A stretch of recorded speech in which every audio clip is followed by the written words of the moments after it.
저희는, 저희는 북한에서 왔어요. 북한에서?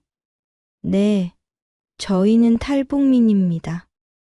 2004년 어느 날 강원도 산골 마을에서 쓰러져 있던 두 자매를 발견한 62세 조정민 어르신. 그는 규정상 신고해야 했지만 인간적 연민으로 그들을 집으로 데려가 보살펴줍니다. 하지만 이 선택이 그의 인생을 완전히 바꿔놓을 줄 누가 알았을까요? 아저씨, 저희가 아이를 가졌어요. 정말? 진짜야? 네, 저희 둘 다요. 과연 이 놀라운 상황을 마을 사람들은 어떻게 받아들였을까요? 그리고 세 사람은 정말 행복한 가족이 될 수 있었을까요? 전쟁과 이념을 넘어선 사랑, 혈연을 뛰어넘은 진짜 가족의 이야기. 절망에서 시작되어 기적 같은 희망으로 이어지는 감동의 실화가 지금 시작됩니다. 안녕하세요. 저는 한예슬입니다. 지금은 41살이 되었고요. 강원도 화천군 산마록 마을에서 살고 있습니다. 제가 오늘 여러분께 들려드릴 이야기는 정말 믿기 어려운 일들의 연속이었어요. 25살 동생 소유리와 함께 목숨을 걸고 북한을 탈출했던 그때부터 지금 이 순간까지의 이야기입니다. 사실 이런 이야기를 공개적으로 말씀드리는 게 쉽지 않았어요. 하지만 저희가 겪었던 일들이 누군가에게는 희망이 될 수도 있다고 생각해서 용기를 냈습니다. 제 인생에서 가장 절망적이었던 순간에 나타나신 한 분이 계세요. 그분 덕분에 저희는 완전히 새로운 삶을 살게 되었거든요. 그 분과의 만남이 어떻게 저희 인생을 바꿔놓았는지 지금부터 천천히 말씀드리겠습니다. 2004년 늦봄, 북한 자강도 깊은 산골의 군부대. 회색빛 하늘 아래로 차가운 바람이 불어왔습니다. 한예슬은 군복깃을 세우며 초소를 지키고 있었어요. 25살의 그녀 얼굴에는 어린 시절의 밝음은 온데간데 없고 깊은 그늘만이 드리워져 있었습니다. 언니, 또 박현민 생각하고 있지? 동생 소율이 조심스럽게 다가왔어요. 22살의 소율 역시 언니만큼이나 야윈 얼굴을 하고 있었습니다. 자매는 같은 부대에서 복무하며 서로만을 의지하고 살아왔어요. 그만해, 소율아. 이미 끝난 일이야. 예슬의 목소리가 떨렸습니다. 하지만 그녀의 마음속에서는 현민의 마지막 모습이 계속 떠올랐어요.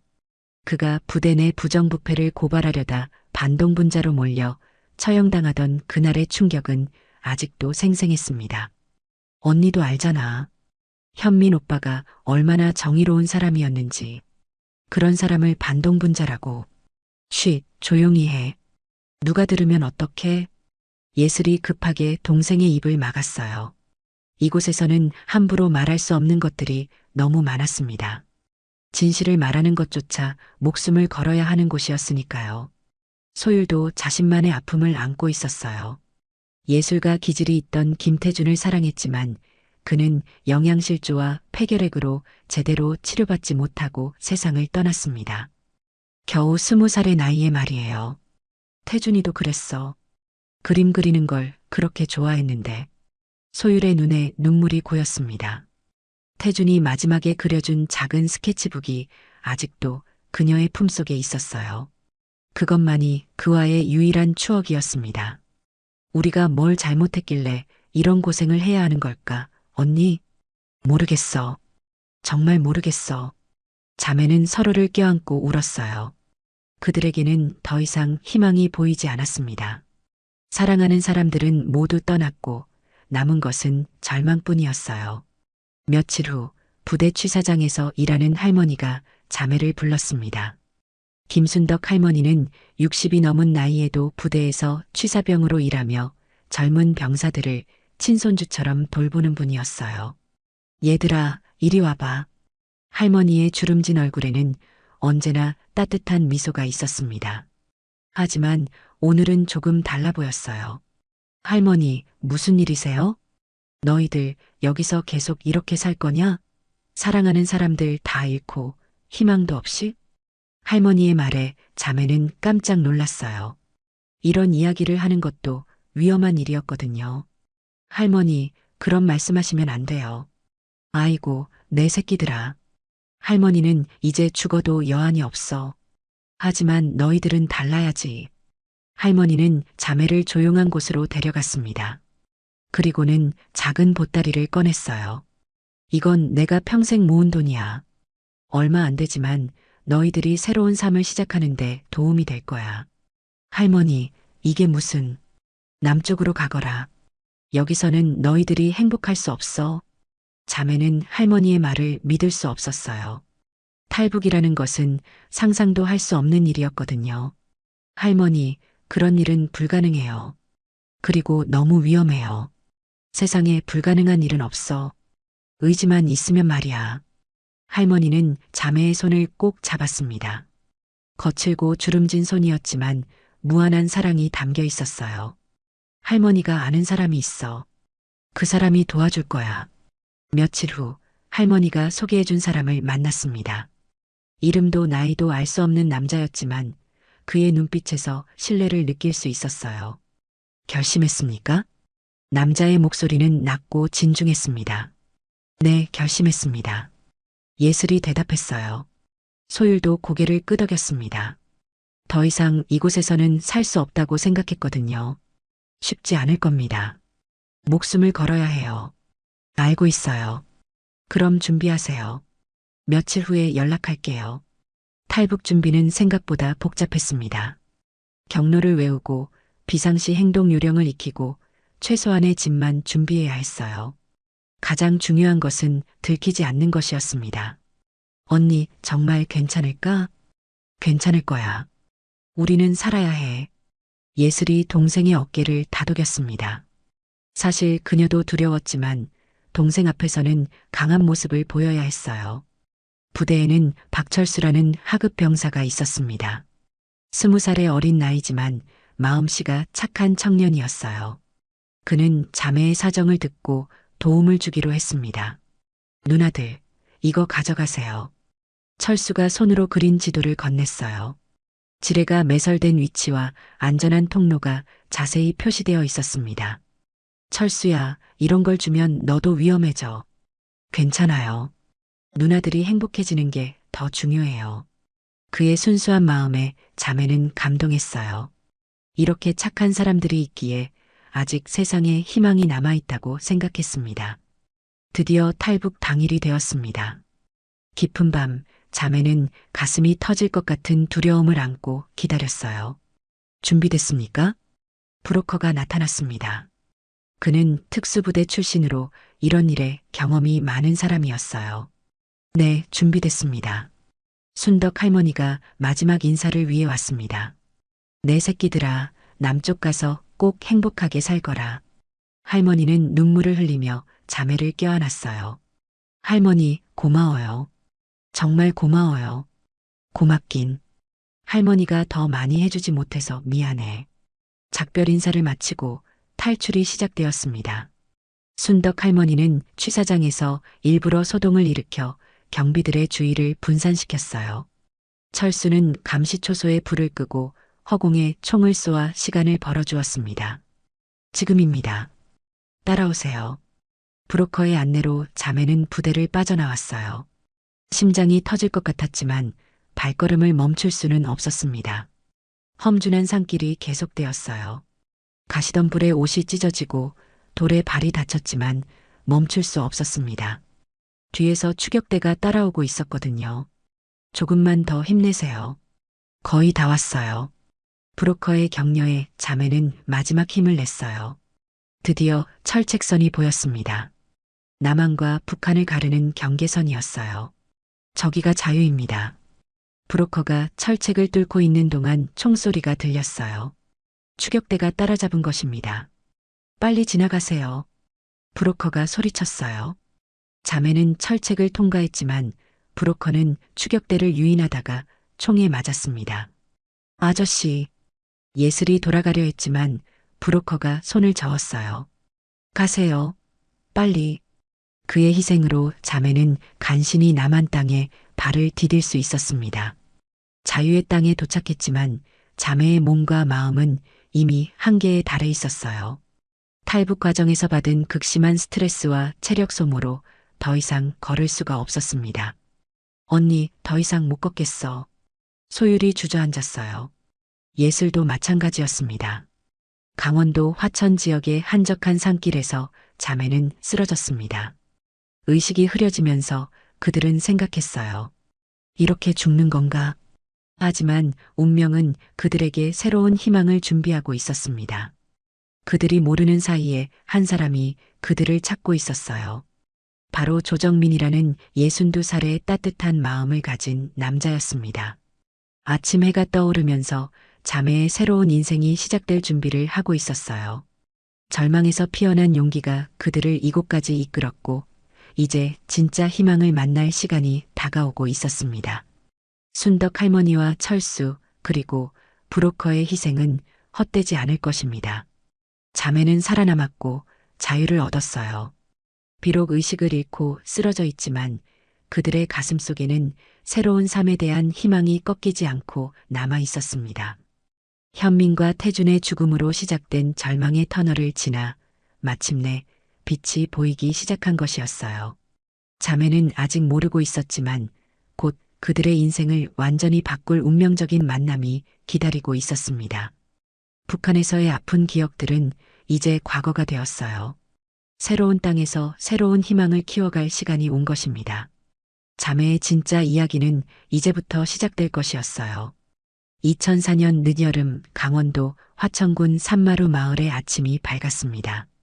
산골 마을에 울려 퍼지는 새소리와 함께 조정민은 하루를 시작했어요. 62살의 그는 전직 교사로 아내를 잃고 홀로 농사를 지으며 살아가고 있었습니다. 오늘도 좋은 날이군. 정민은 작은 독백을 하며 집 밖으로 나왔어요. 그의 얼굴에는 세월의 흔적이 깊게 새겨져 있었지만 온화한 미소만은 변하지 않았습니다. 마을 사람들이 그를 존경하는 이유였죠. 밭으로 가는 길목에서 정민의 발걸음이 멈췄습니다. 덤불 사이에 무언가 이상한 것이 보였어요. 저게 뭐지? 가까이 다가가 보니 2명의 젊은 여성이 의식을 잃고 쓰러져 있었습니다. 옷은 찢어져 있고 온몸에는 상처투성이었어요. 이 아이들이 왜 이런 곳에? 정민은 당황했습니다. 분명 신고를 해야 할 상황이었어요. 하지만 그는 먼저 그들의 상태를 확인했습니다. 2 여성 모두 호흡은 있었지만 매우 약했습니다. 얼굴은 창백했고 몸은 얼음처럼 차가웠어요. 이대로 두면 위험할 것 같았습니다. 안 되겠어. 일단 집으로 데려가야겠어. 정민은 규정보다 인간의 생명을 택했습니다. 그는 예슬을 먼저 업고 집으로 향했어요. 그리고 다시 돌아와 소율도 데려왔습니다. 집에 도착한 정민은 바로 응급처치를 시작했습니다. 따뜻한 물로 상처를 닦아주고 깨끗한 수건으로 몸을 덮어주었어요. 괜찮을까? 정민의 마음은 불안했습니다. 하지만 포기할 수는 없었어요. 그는 밤새 2 사람을 지켜봤습니다. 이틀째 되는 날 소율이 먼저 의식을 찾았습니다. 천천히 눈을 뜬 그녀는 낯선 환경에 놀랐어요. 여기가 어디죠? 작은 목소리였지만 정민은 들었습니다. 그는 조심스럽게 다가갔어요. 깨어났구나. 다행이야. 정민의 따뜻한 목소리에 소율은 조금 안심했습니다. 하지만 여전히 경계심은 놓지 않았어요. 아저씨는 누구세요? 여기가 어디죠? 나는 조정민이라고 해. 이곳은 산마루 마을이고 내 집이야. 저희를 왜 도와주셨어요? 소율의 눈에 의심이 서려 있었습니다. 북한에서는 모든 사람을 믿을 수 없었거든요. 도움이 필요한 사람을 그냥 지나칠 수는 없지. 정민의 단순하면서도 진실한 대답에 소율은 조금씩 마음을 열기 시작했어요. 언니는 언제 깨어날까요? 곧 깨어날 거야. 걱정하지 마. 정민은 소율에게 미움을 끓여주었습니다. 오랫동안 제대로 먹지 못했던 소율에게는 꿀맛 같았어요. 고맙습니다. 천만에. 더 필요한 게 있으면 언제든 말해. 사흘째 되는 날 아침 예슬이 의식을 찾았습니다. 그녀는 소율보다 더욱 경계심이 강했어요. 소율아, 괜찮아? 예슬의 첫 마디는 동생을 걱정하는 것이었습니다. 응, 언니. 이 아저씨가 우리를 도와주셨어. 하지만 예슬은 여전히 정민을 의심하고 있었어요. 언니로서 동생을 보호해야 한다는 책임감이 컸습니다.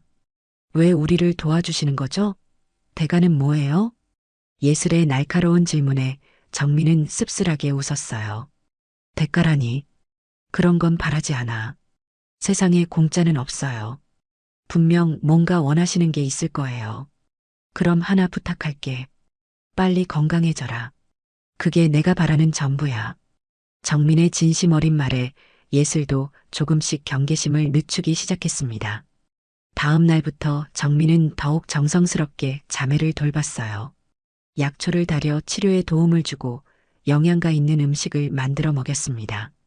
이 약초는 상처 회복에 좋아. 직접 캔 거야. 정민이 끓여준 약차는 쓰지만 몸에 좋다는 걸 알 수 있었어요. 아저씨는 왜 이렇게 우리를 잘해주세요? 소율이 궁금해 물었습니다. 너희들을 보니 우리 딸 생각이 나서 그래. 딸이 있으세요? 응, 있었어. 지금은 하늘나라에 있지만. 정민의 눈에 그리움이 스쳤습니다. 자매는 그제서야 그의 마음을 이해할 수 있었어요. 죄송합니다. 괜히 물어봤네요. 괜찮아. 오히려 너희들 덕분에 외롭지 않아. 시간이 흘러가면서 자매는 점점 건강을 회복했습니다. 정민의 정성스러운 간병 덕분이었어요. 이제 많이 좋아졌구나. 정민은 자매의 상처가 아물어가는 모습을 보며 안도했습니다. 아저씨 덕분이에요. 정말 고마워요. 예슬도 이제는 진심으로 감사를 표했습니다. 그런데 너희들은 어디서 왔니? 어떻게 산속에 쓰러져 있었지? 정민의 자연스러운 질문에 자매는 당황했어요. 아직 자신들의 정체를 밝힐 준비가 안 되어 있었거든요. 그냥 길을 잃어서요. 소율이 얼버무렸습니다. 그렇구나. 뭔가 사연이 있는 것 같은데 말하기 싫으면 괜찮아. 정민은 더 이상 묻지 않았어요. 그의 배려심에 자매는 또 한 번 감동했습니다. 일주일이 지나면서 자매는 집안일을 도우려 했어요. 하지만 정민은 말렸습니다. 아직 완전히 회복된 게 아니야. 더 쉬어. 괜찮아요. 이렇게 신세만 질 수는 없어요. 예슬이 고집했습니다. 그녀는 남에게 의존하는 것을 싫어하는 성격이었어요. 그럼 가벼운 것부터 천천히 해봐. 정민은 자매의 마음을 이해했습니다. 소율은 집안을 둘러보다가 한 모퉁이에 걸린 그림을 발견했어요. 이 그림 정말 아름다워요. 아, 그건 우리 마누라가 그린 거야. 그림 그리는 걸 참 좋아했거든. 정말 잘 그리셨네요. 저도 그림을 조금 그려요. 그래, 그럼 언제 한번 그려봐. 정민은 소율에게 종이와 연필을 건넸습니다. 소율이 그린 그림을 본 정민은 깜짝 놀랐어요. 와, 정말 잘 그리는구나. 감사합니다. 소율의 얼굴이 밝아졌습니다. 오랜만에 자신이 좋아하는 일을 할 수 있어서 기뻤어요. 예슬은 밭일에 관심을 보였습니다. 정민과 함께 텃밭을 돌아보며 농작물에 대해 물어봤어요. 이 작물들은 어떻게 기르는 거예요? 오, 농사에 관심이 있구나. 네, 배우고 싶어요. 정민은 기꺼이 예슬에게 농사법을 가르쳐 주었습니다. 예슬은 생각보다 농사에 재능이 있었어요. 감이 좋네. 금세 배우는구나. 재미있어요. 뭔가 살아있는 느낌이어요. 자매는 각자의 방식으로 새로운 삶에 적응해 나갔습니다. 어느 저녁 정민은 자매와 함께 마당에 앉아 차를 마시고 있었어요. 별이 참 많구나. 정민이 하늘을 올려다보며 말했습니다. 정말 아름다워요. 소율이 감탄했어요. 북한에서는 이런 여유를 부릴 수 없었거든요. 여기 있으니까 마음이 편해져요. 예슬의 고백에 정민은 미소를 지었습니다. 그럼 됐어. 이 집이 너희들에게 평안한 곳이 되면 좋겠어. 정말 고마워요, 아저씨. 저희가 뭘로 보답해야 할까요? 보답이라니. 너희들이 행복하면 그걸로 충분해. 정민의 무조건적인 사랑에 자매는 깊이 감동했습니다. 한 달이 지났을 때 자매는 완전히 건강을 회복했어요. 하지만 떠날 생각은 없었습니다. 이곳이 너무 좋았거든요. 아저씨, 저희가 계속 여기 있어도 될까요? 소율이 조심스럽게 물었습니다. 물론이지. 이 집이 너희 집이야. 정말요? 정말이야. 혼자 사는 게 외로웠는데 너희들이 있으니까 집안이 밝아졌어. 자매의 눈에 눈물이 고였습니다. 오랜만에 느끼는 가족 같은 따뜻함이었어요. 그럼 저희도 열심히 일할게요. 예슬이 다짐했습니다. 좋아. 우리 셋이 힘을 합치면 뭐든 할 수 있을 거야. 그날 밤 자매는 오랜만에 편안하게 잠들 수 있었어요. 악몽도 꾸지 않았습니다. 정민 역시 오랜만에 푹 잠들었어요. 빈집이 사람 사는 집이 된 기분이었습니다. 다음 날부터 세 사람의 새로운 생활이 시작되었습니다. 예슬은 농사일을 도왔고 소율은 집안일을 맡았어요. 정민은 두 사람을 친딸처럼 아꼈습니다. 오늘 저녁에는 뭘 해 먹을까? 소율이 물었습니다. 된장찌개 어때? 정민이 제안했어요. 좋아요. 제가 도와드릴게요. 세 사람이 함께 만드는 저녁 식사는 특별했습니다. 가족의 정을 느낄 수 있었어요. 맛있다. 예슬이 엄지손가락을 치켜들었습니다. 역시 여러 명이 함께 먹으니까 더 맛있네. 정민도 만족스러워했어요. 이렇게 평범하지만 행복한 나날들이 계속되었습니다. 자매는 점차 과거의 아픔을 잊어갔어요.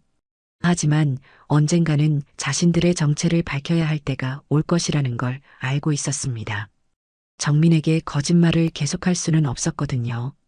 그날이 올 때까지 자매는 이 소중한 시간을 간직하고 싶었어요. 생전 처음 느끼는 진짜 가족의 사랑이었으니까요. 정민 또한 자매가 어떤 사연을 가지고 있든 상관없다고 생각했습니다. 지금 이 순간이 중요했어요. 세 사람은 서로에게 없어서는 안 될 존재가 되어가고 있었습니다. 운명적인 만남이 새로운 가족을 만들어낸 것이었어요. 2004년 가을, 산마루 마을에는 첫서리가 내렸습니다. 자매가 정민의 집에서 지낸 지 벌써 2달이 흘렀어요. 예슬과 소율은 이제 완전히 건강을 회복했고 정민과 함께하는 일상에 익숙해져 있었습니다. 하지만 예슬의 마음속에는 무거운 짐이 하나 있었어요. 자신들의 정체를 숨기고 있다는 사실이었습니다.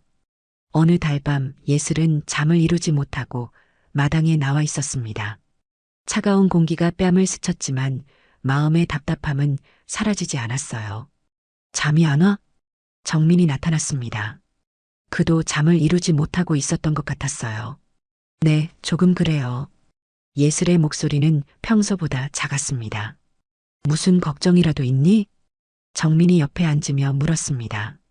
그의 따뜻한 관심에 예슬의 마음이 더욱 무거워졌어요. 아저씨, 예슬이 입을 열었다가 다시 닫았습니다. 어떻게 시작해야 할지 모르겠었어요. 천천히 말해도 돼.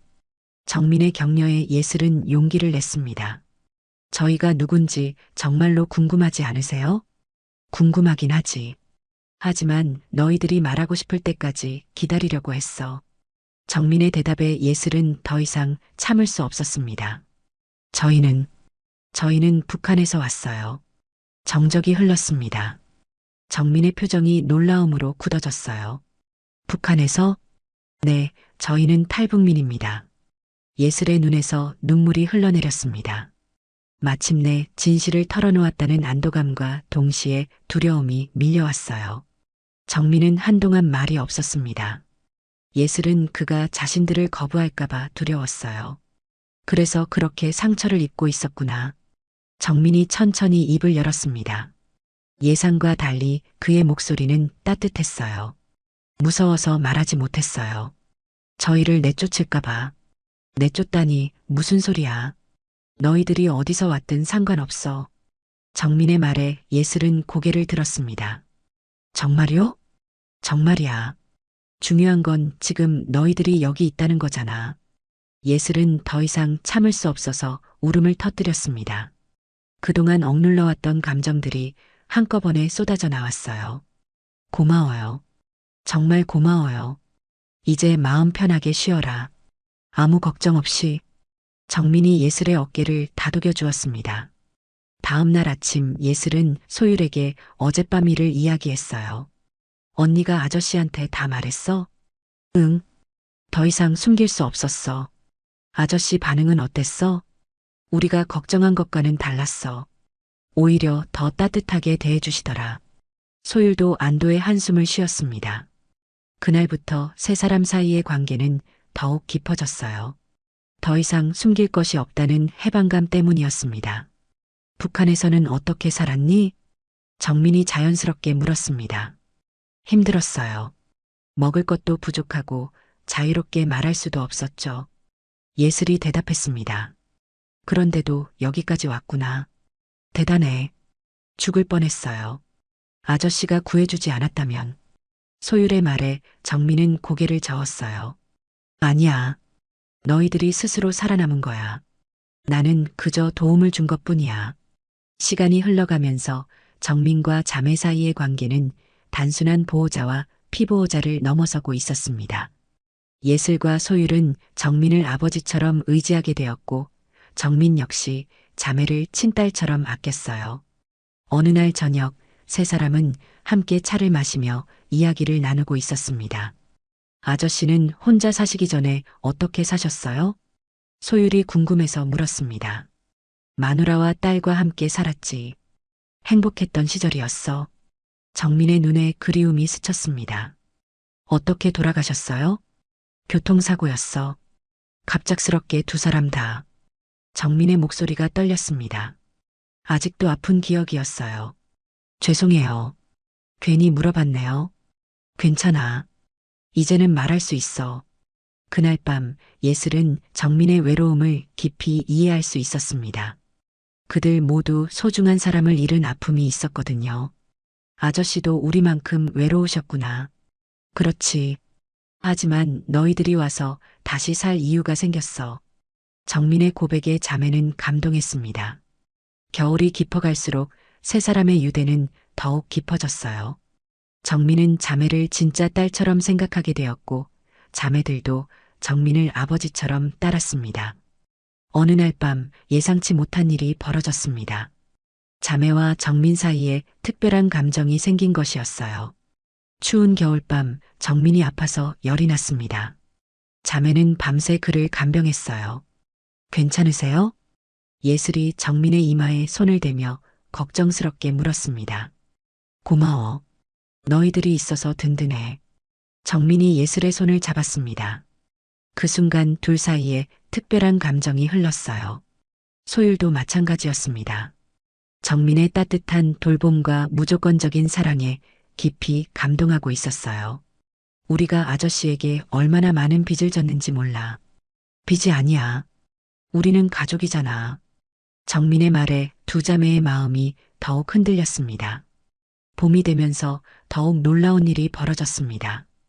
예슬과 소율 모두 임신한 것이었어요. 언니, 나 임신한 것 같아.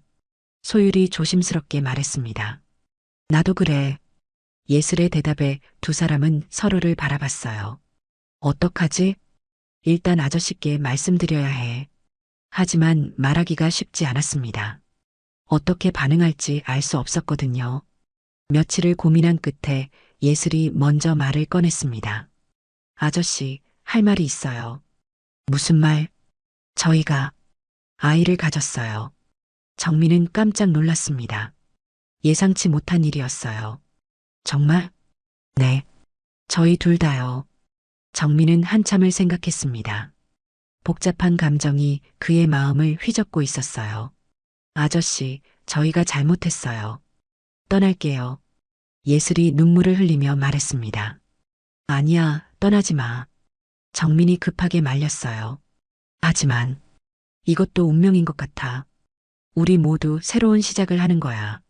정민의 말에 자매는 놀랐습니다. 정말 괜찮으세요? 괜찮아. 아니, 오히려 기뻐. 정민의 진심에 자매는 감격했어요. 하지만 마을 사람들에게 이 사실을 알려야 했습니다. 쉬운 일이 아니었어요. 마을 어른들께 말씀드려야 해. 정민이 결심을 굳혔습니다. 마을 회관에서 열린 어른들 모임에서 정민은 용기를 냈습니다. 제가 할 말이 있습니다. 무슨 말인가? 김한석 훈장님이 물었습니다. 제 집에 탈북민 자매가 살고 있습니다. 회관이 술렁거렸어요. 탈북민이라고? 네, 그리고 그들이 제 아이를 임신했습니다. 더 큰 술렁거림이 일었습니다. 정민이 자네, 제정신인가? 네, 저는 정신이 멀쩡합니다. 정민의 단호한 대답에 사람들은 당황했어요. 그런 일을 어떻게 해? 사랑입니다. 우리는 서로를 사랑합니다. 정민의 말에 일부는 이해했지만 반대하는 사람들도 많았어요. 마을에 탈북민이 있다는 게 알려지면 어떡하나? 아이들은 어떻게 기를 건가? 걱정의 목소리들이 쏟아졌습니다. 김한석 훈장님이 일어섰습니다. 모두 조용히 하게. 회관이 조용해졌어요. 정민이는 우리 마을에 존경받는 사람이네. 그의 선택을 믿어보자. 훈장님의 말에 분위기가 조금 나아졌습니다. 하지만 신고는 해야 하지 않겠나? 그건 정민이가 알아서 하겠지. 결국 마을 사람들은 정민의 결정을 받아들이기로 했어요. 며칠 후 정민은 관계기관에 자진 신고를 했습니다. 자매는 하나원에서 교육을 받게 되었어요. 걱정하지 마. 금방 돌아올 거야. 정민이 자매를 위로했습니다. 아저씨도 건강히 계세요. 한 달 후 자매가 돌아왔습니다. 마을 사람들이 따뜻하게 맞이해 주었어요. 고생했어. 이제 정식으로 우리 마을 사람이네. 마을 사람들의 환영에 자매는 감격했습니다. 임신 사실을 안 마을 사람들은 출산 준비물을 모아주었어요. 이건 아기 옷이고 이건 기적이야. 정성스럽게 뜬 모자도 있어. 마을 사람들의 따뜻한 마음에 자매는 눈물을 흘렸습니다. 고맙습니다. 정말 고맙습니다. 뭘 고마워해. 우리가 할 일이지. 이제 정말로 세 사람은 하나의 가족이 되었습니다. 혈연은 아니지만 사랑으로 맺어진 진짜 가족이었어요. 우리 아이들이 태어나면 이 마을에서 행복하게 자라겠어요.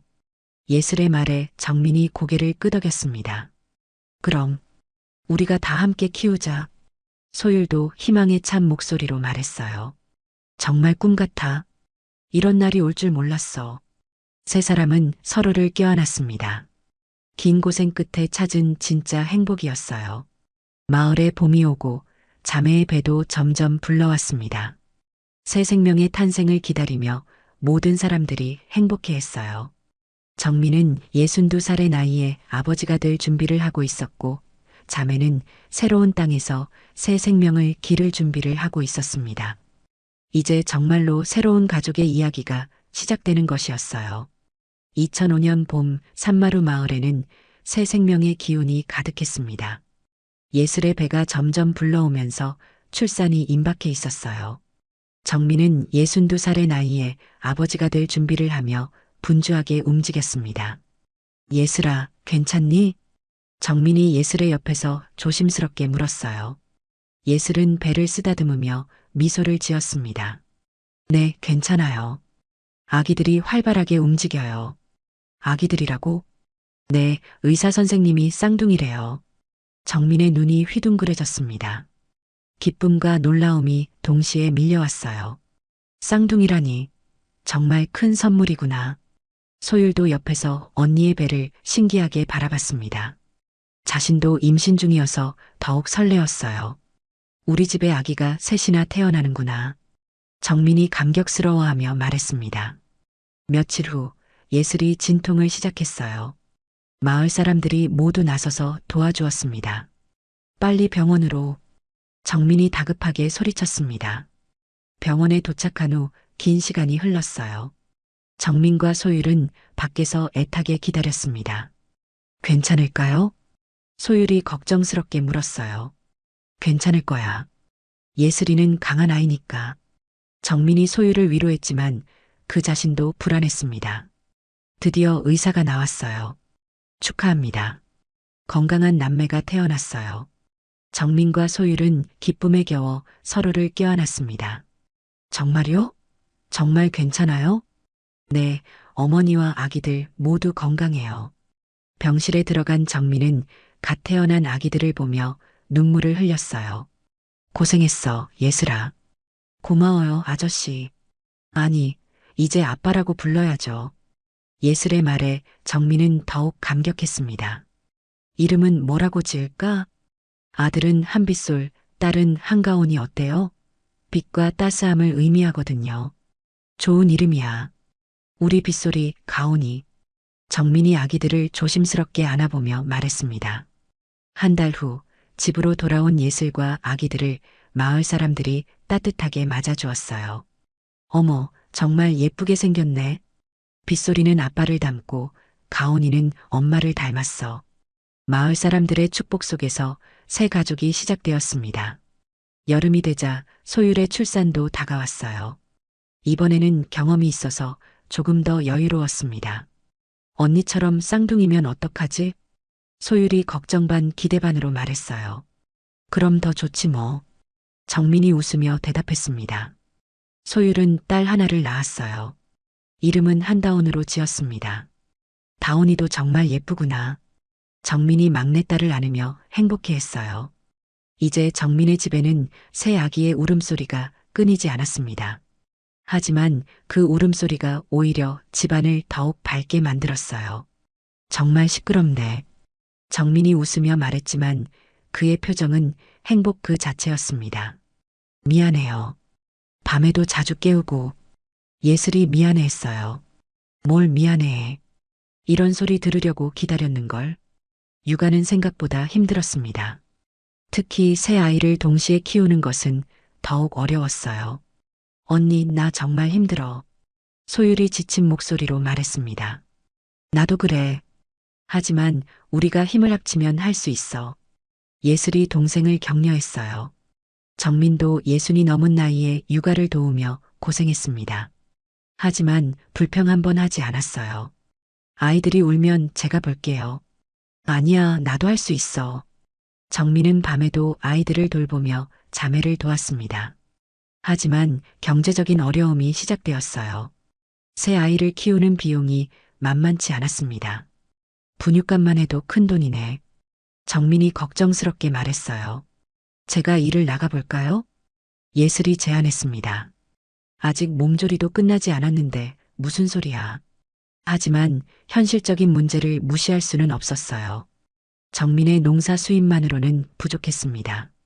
그때 마을 사람들이 다시 한번 손을 내밀어 주었어요. 이거 우리가 모은 성금이야. 김한석 훈장님이 봉투를 건넸습니다. 이런 걸 어떻게 받아요?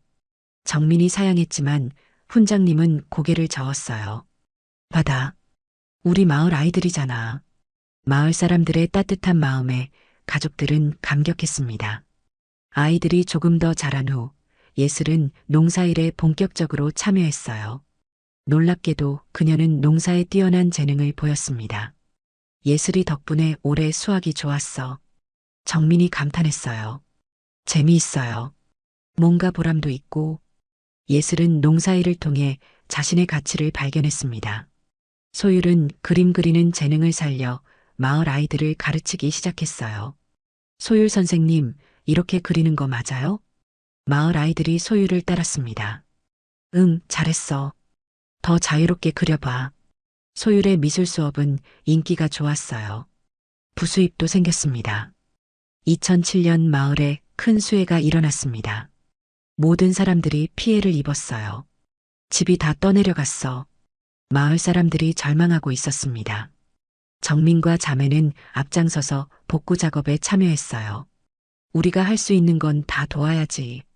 정민이 말했습니다. 그럼요. 이 마을이 우리 고향이잖아요. 예슬과 소율도 적극적으로 참여했습니다. 며칠 동안 밤낮 없이 일한 결과 마을은 다시 예전 모습을 찾을 수 있었어요. 정민이네 가족이 없었으면 어떻게 했을까? 마을 사람들이 고마워했습니다. 이 일을 계기로 자매는 완전히 마을의 일원으로 받아들여졌어요. 더 이상 탈북민이 아닌 산마루 마을 사람이었습니다. 아이들도 건강하게 자라고 있었어요. 빗소리는 의젓한 형의 모습을 보였고 가온이와 다온이는 각각의 개성을 드러내며 자랐습니다. 아빠, 아이들이 정민을 부르며 달려왔습니다. 우리 아가들 많이 컸구나. 정민이 아이들을 안으며 행복해했어요. 2008년 예슬은 마을 부녀회에서 인정받는 여성 농업인이 되었습니다. 예슬 씨 덕분에 우리 마을 농업 기술이 많이 발전했어요. 부녀회장님이 칭찬했어요. 제가 더 많이 배우고 있어요. 예슬은 겸손하게 대답했습니다. 소율도 지역 미술대회에서 입상하며 실력을 인정받았어요. 상금도 받았다. 소율이 기뻐하며 집으로 뛰어왔습니다. 축하해, 소율아. 가족 모두가 소율의 성공을 축하했어요. 2009년 아이들이 4, 5살이 되자 더욱 활발해졌습니다. 할아버지, 이 꽃 이름이 뭐예요? 빗소리가 호기심 가득한 눈으로 물었어요. 이건 코스모스야. 예쁘지? 정민이 설명해 주었습니다. 엄마, 저도 그림 그릴래요. 가온이가 소율에게 말했어요. 그래, 우리 가온이도 그림 배워보자. 다온이는 예슬을 따라 밭에 나가는 걸 좋아했어요. 엄마, 이 토마토 언제 빨갛게 돼요? 조금 더 기다리면 돼. 다온이가 매일 물을 줘서 잘 자라고 있어. 세 아이는 각각 다른 관심사를 보이며 건강하게 자라고 있었습니다.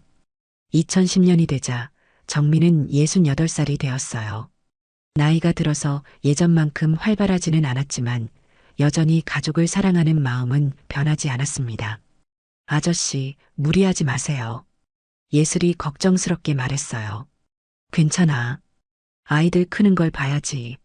정민은 여전히 의욕적이었습니다. 어느 날 저녁 가족들이 모여 앉아 이야기를 나누고 있었어요. 우리가 이렇게 행복하게 살 수 있을 줄 몰랐어. 소율이 감회에 젖어 말했습니다. 정말 그래. 꿈만 같아. 예슬도 동의했어요. 이 모든 게 다 아저씨 덕분이에요. 아니야. 우리가 서로 사랑했기 때문이야. 정민이 대답했습니다. 할아버지, 우리 계속 함께 살 거죠? 빗소리가 걱정스럽게 물었어요. 물론이지. 우리는 가족이잖아. 정민이 아이를 안으며 말했습니다. 그날 밤 정민은 창밖을 바라보며 지난 시간들을 돌이켜봤어요. 6년 전 산에서 쓰러져 있던 두 자매를 구한 것이 자신의 인생 최고의 선택이었다고 생각했습니다. 고마워, 하늘이. 정민이 작은 목소리로 중얼거렸어요. 예슬과 소율도 각자의 방에서 비슷한 생각을 하고 있었습니다. 절망 속에서 만난 구원이 이런 큰 행복으로 이어질 줄 몰랐어요. 우리 정말 행복하구나. 두 자매는 같은 생각을 하며 잠들었습니다. 세 아이들도 할아버지와 두 엄마의 사랑 속에서 꿈나라로 빠져들었어요. 산마루 마을의 작은 집에서 피어난 사랑의 씨앗은 이제 큰 나무가 되어 모든 가족을 품고 있었습니다. 어려움도 있었지만 서로를 향한 사랑과 마을 사람들의 따뜻한 마음이 모든 것을 이겨내게 해주었어요. 이제 진짜 행복한 가족이 된 그들에게는 더 큰 시련과 더 큰 기쁨이 기다리고 있을 것입니다. 2018년 늦가을 산마루 마을에 차가운 바람이 불어왔습니다. 85살이 된 정민은 이제 많이 약해져 있었어요. 하지만 여전히 새 아이들을 바라보는 그의 눈빛은 따뜻했습니다. 할아버지, 괜찮으세요? 13살이 된 빗소리 걱정스럽게 물었어요. 괜찮다, 우리 빗소라. 정민이 손자의 머리를 쓰다듬으며 미소를 지었습니다. 하지만 그의 손은 예전만큼 힘이 없었어요. 가온이와 다온이도 할아버지 주위에 모여들었습니다. 할아버지, 오늘도 이야기해 주세요. 가온이가 조르듯 말했어요. 어떤 이야기? 할아버지가 엄마들을 처음 만났을 때 이야기요. 정민은 아이들에게 그 옛날 이야기를 자주 들려주었어요. 아이들은 그 이야기를 들을 때마다 감동했습니다. 그때 너희 엄마들은 정말 힘들어했단다. 하지만 포기하지 않았어. 정민의 목소리는 나이에 비해 여전히 또렷했습니다. 예슬과 소율은 부엌에서 저녁 준비를 하며 아버지와 아이들의 대화를 들었어요. 두 사람 모두 40살을 넘었지만 정민 앞에서는 여전히 어린 딸 같았습니다. 아버지가 요즘 많이 피곤해 보이시네. 예슬이 걱정스럽게 말했어요. 그러게 병원에 가보시라고 해도 괜찮다고만 하시고 소율도 안타까워했습니다. 그날 밤 정민은 갑자기 쓰러졌어요. 아버지, 예슬과 소율이 다급하게 달려왔습니다. 할아버지, 아이들도 울면서 따라왔어요. 병원으로 급히 옮긴 정민은 며칠 동안 의식을 잃고 있었습니다. 가족들은 병상 곁을 지키며 기도했어요. 제발 깨어나세요. 예슬이 정민의 손을 잡고 울었습니다. 아버지 없으면 저희는 어떻게 살아요? 소율도 눈물을 흘렸어요. 아이들은 할아버지가 깨어나기만을 간절히 바랐습니다. 사흘 만에 정민이 의식을 찾았어요. 다들 걱정했구나. 정민이 약한 목소리로 말했습니다. 아버지, 정말 다행이에요. 가족들이 안도의 눈물을 흘렸어요. 의사는 정민의 상태가 좋지 않다고 했습니다. 많이 약해지셨어요. 마음의 준비를 하시는 게 좋겠습니다. 의사의 말에 가족들의 마음이 무너졌어요. 집으로 돌아온 정민은 침대에 누워있는 시간이 많아졌습니다. 하지만 가족들과 함께하는 시간을 소중히 여겼어요. 빗소라, 너는 농사일에 관심이 많구나. 네, 할아버지. 엄마한테 많이 배웠어요. 빗솔은 예슬을 닮아 농업에 재능을 보였습니다. 가온아, 너는 어른이 되면 뭐가 되고 싶니? 사회복지사가 되고 싶어요. 어려운 사람들을 도와주고 싶어요. 가온의 대답에 정민은 뿌듯해했습니다. 다온이는 어때?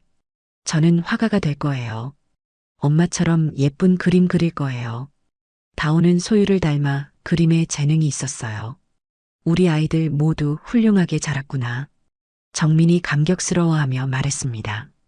어느 날 저녁 정민은 예슬과 소율을 불렀어요. 너희들에게 하고 싶은 말이 있어. 두 사람은 정민의 침대 옆에 앉았습니다. 내가 없어도 너희들은 잘 살 수 있을 거야. 아버지, 그런 말씀하지 마세요. 예슬이 눈물을 흘렸어요. 내 말 들어봐. 너희들은 이제 충분히 강해졌어. 정민의 목소리는 여전히 따뜻했습니다. 아이들을 잘 키워라. 그리고 서로 도우며 살아가거라. 네, 약속할게요. 소율이 울먹이며 대답했어요. 너희들을 만나서 정말 행복했어. 내 인생 최고의 선택이었어. 정민의 고백에 두 사람은 더욱 눈물을 흘렸습니다. 12월의 어느 조용한 밤, 정민은 평화롭게 세상을 떠났어요. 가족들이 모두 지켜보는 가운데였습니다. 할아버지, 아이들이 울며 불렀지만 정민은 대답하지 않았어요. 장례식 날 마을 사람들뿐만 아니라 많은 탈북민들과 관계자들이 찾아왔습니다. 정민의 선행이 널리 알려져 있었거든요. 정민 선생님은 진짜 성인이셨어요. 저런 분이 계셔서 우리 사회가 따뜻해지는 거죠.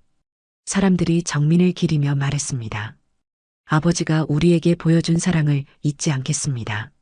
예슬이 조사를 읽으며 다짐했어요. 그 사랑을 다른 사람들에게도 전하겠습니다. 소율도 약속했습니다. 정민이 떠난 후 가족들은 깊은 슬픔에 빠졌어요. 하지만 서로를 위로하며 극복해 나갔습니다. 엄마, 우리 할아버지 다시 볼 수 있을까? 다온이가 물었어요. 언젠가는 다시 만날 거야. 하늘나라에서. 소율이 딸을 달래며 말했습니다. 시간이 흘러 2025년 빗솔은 20살이 되었어요. 현대적인 농업 기술을 배우며 마을의 청년 농업인으로 성장했습니다. 엄마, 새로운 재배 기술 배웠어요. 빗솔이 신나게 말했어요. 그래, 우리 빗솔이 정말 대견하다. 예슬이 아들을 자랑스러워했습니다. 가온이는 대학에서 사회복지학을 전공하며 탈북민과 소외된 이웃들을 돕는 일에 관심을 가졌어요. 엄마, 저 방학 때 탈북민 센터에서 봉사활동 할게요. 좋은 생각이야. 할아버지도 기뻐하실 거야. 예슬이 딸을 격려했습니다. 다온이는 고등학교 졸업을 앞두고 미술대학 진학을 준비하고 있었어요. 엄마, 제 그림 어때요? 다온이가 새로 그린 작품을 보여줬습니다. 정말 잘 그렸다. 할아버지가 보시면 얼마나 좋아하실까. 소율이 딸의 재능을 자랑스러워했어요. 예슬은 마을 부녀회장으로 활동하며 지역 농업 발전을 이끌고 있었습니다. 예슬 씨 덕분에 우리 마을이 농업 선진지가 됐어요. 마을 사람들이 인정해 주었어요. 소율은 마을 문화센터에서 미술을 가르치며 지역 문화 발전에 기여하고 있었습니다. 소율 선생님 수업은 정말 인기가 많아요. 학생들이 소율을 따랐어요. 어느 날 새로운 탈북민 가족이 마을에 왔어요. 도와주세요. 갈 곳이 없어요. 젊은 엄마가 아이를 안고 울고 있었습니다. 예슬과 소율은 망설이지 않고 그들을 도왔어요. 우리 집에서 쉬세요. 괜찮을 때까지. 정말요? 고마워요. 젊은 엄마가 감격했습니다. 우리도 도움을 받았으니까요. 소율이 따뜻하게 말했어요. 빗솔, 가온, 다온도 적극적으로 도왔습니다. 할아버지라면 이렇게 하셨을 거예요. 빗솔이 말했어요. 맞아. 할아버지의 마음을 이어받은 거야. 가온이도 동의했습니다. 그들은 정민이 심어준 사랑의 씨앗을 계속 키워나가고 있었습니다. 마을 사람들도 함께 도와주었어요. 우리 마을은 이런 곳이야. 서로 도우며 사는 곳 말이야. 김한석 훈장님의 아들이 말했습니다. 새로운 가족은 산마루 마을의 따뜻함에 감동했어요. 이런 곳이 있다니 믿어지지 않아요. 이제 여기가 당신들의 고향이에요. 예슬이 그들을 위로했습니다. 어느 저녁 가족들이 모여 앉아 정민을 그리워하고 있었어요. 할아버지 보고 싶어? 다온이가 말했습니다. 나도 보고 싶어. 빗솔이 동의했어요. 할아버지는 항상 우리와 함께 계셔. 예슬이 아이들을 위로했습니다. 맞아. 우리가 사랑을 실천할 때마다 할아버지가 함께 하시는 거야. 소율도 말했어요. 그들은 밤하늘을 올려다봤습니다. 별이 유난히 밝게 빛나고 있었어요. 할아버지, 우리 잘 살고 있어요. 가온이가 하늘을 향해 말했습니다. 앞으로도 할아버지처럼 살겠어요. 빗솔이 다짐했어요. 다른 사람들도 도우면서요. 다온이도 약속했습니다. 예슬과 소율은 아이들의 말을 들으며 뿌듯해했어요. 정민의 사랑이 제대로 전해진 것 같았습니다. 우리 아버지가 정말 자랑스러우실 거야. 예슬이 말했어요. 응, 우리도 아버지처럼 살자. 소율이 동의했습니다. 한때 절망 속에서 만난 두 자매와 한 노인의 이야기는 이제 희망의 상징이 되었습니다. 그들의 사랑은 마을을 넘어 더 많은 사람들에게 전해지고 있었어요. 빗솔은 농업을 통해 마을의 미래를 이끌고 가온이는 사회복지를 통해 어려운 사람들을 돕고 다온이는 예술을 통해 사람들의 마음을 따뜻하게 만들어갔습니다. 예슬과 소율도 계속해서 도움이 필요한 사람들에게 손을 내밀었어요. 정민이 그들에게 보여준 무조건적인 사랑을 그대로 실천하고 있었습니다. 산마루 마을의 작은 집에서 시작된 사랑의 이야기는 이제 끝이 없는 희망의 메시지가 되어 많은 사람들에게 전해지고 있었습니다. 전쟁과 이념의 경계를 넘어선 진정한 인간의 혈연을 넘어선 가족의 사랑, 그리고 절망적인 상황에서도 포기하지 않는 희망의 힘. 이 모든 것들이 정민과 예슬, 소율, 그리고 새 아이들을 통해 계속해서 세상에 전해지고 있었습니다. 사랑은 죽지 않아요. 어느 날 다온이가 그린 그림에 쓴 글귀였어요. 그 글귀처럼 정민의 사랑은 죽지 않았습니다. 대신 더 많은 사람들의 마음속에서 계속 자라나고 있었어요. 그리고 그 사랑은 또 다른 기적을, 또 다른 희망을 만들어낼 것입니다. 영원히 끝없이 말이에요. 산마루 마을의 따뜻한 이야기는 이렇게 계속되고 있었습니다. 오늘 이야기는 여기까지입니다. 이 이야기를 통해 우리는 진정한 사랑과 가족의 의미를 다시 생각해 볼 수 있었습니다. 조정민 어르신이 보여준 무조건적인 사랑은 혈연을 넘어선 진짜 가족을 만들어냈어요. 절망적인 상황에서도 포기하지 않는 희망의 힘, 그리고 한 사람의 선한 선택이 얼마나 많은 사람들의 삶을 바꿀 수 있는지를 보여주었습니다. 예슬과 소율이 받은 사랑을 다시 다른 사람들에게 전하는 모습에서 우리는 선순환의 아름다움을 발견할 수 있었어요. 결국 사랑은 나누면 나눌수록 더 커지고 그 사랑이 세상을 더 따뜻하게 만든다는 것을 깨닫게 됩니다. 영상이 마음에 드셨다면 좋아요와 구독 그리고 다른 분들과 함께 이 영상을 공유해 주세요. 그리고 댓글로 여러분은 과연 어떤 선택을 했을지 알려주세요. 당신의 이야기도 기다리고 있습니다.